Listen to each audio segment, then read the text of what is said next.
আমরা ছাত্র জনতার বিপ্লবে শাহজালাল বিজ্ঞান ও প্রযুক্তি বিশ্ববিদ্যালয়ের নবনিযুক্ত উপ উপাচার্য ও কোষাধ্যক্ষকে শপথ বাক্য পাঠ করিয়েছেন বৈষম্যবিরোধী ছাত্র আন্দোলনের সমন্বয়ক ও সাধারণ শিক্ষার্থীরা।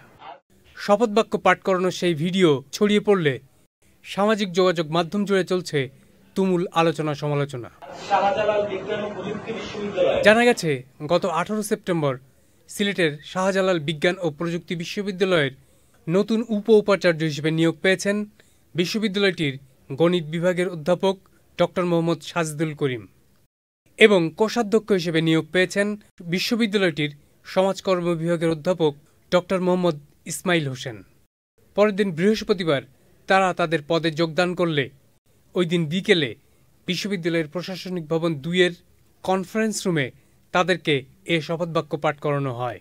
নবনিযুক্ত দায়িত্বপ্রাপ্ত শিক্ষকদের শপথ বাক্য পাঠ করান বৈষম্যবিরোধী ছাত্র আন্দোলনের নেতা বিশ্ববিদ্যালয়ের থিয়েটার ট্রাস্টের সভাপতি পলাশ বখতিয়ার।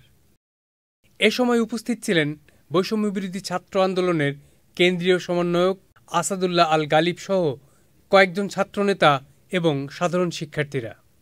শপথ বাক্যে জুলাই-আগস্ট বিপ্লবের আদর্শ ধারণ করে শিক্ষার্থী বান্ধব প্রতিষ্ঠান গড়ার শপথ নেন নবনিযুক্ত 2 প্রশাসক।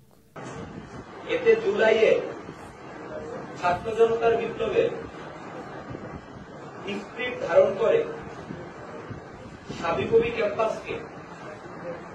এদিকে শপথ বাক্য পাঠ করানোর সেই ভিডিও সামাজিক যোগাযোগ মাধ্যমে ছড়িয়ে পড়লে অনেকে এই প্রশ্ন তুলছেন, ছাত্র আন্দোলনের নেতাকর্মী তথা শিক্ষার্থীরা উপ উপাচার্য ও কোষাধ্যক্ষকে শপথ বাক্য পাঠ করাতে পারেন কিনা। শিক্ষার্থী বান্ধব শিক্ষা। Saiduzzaman Dipu, channel I.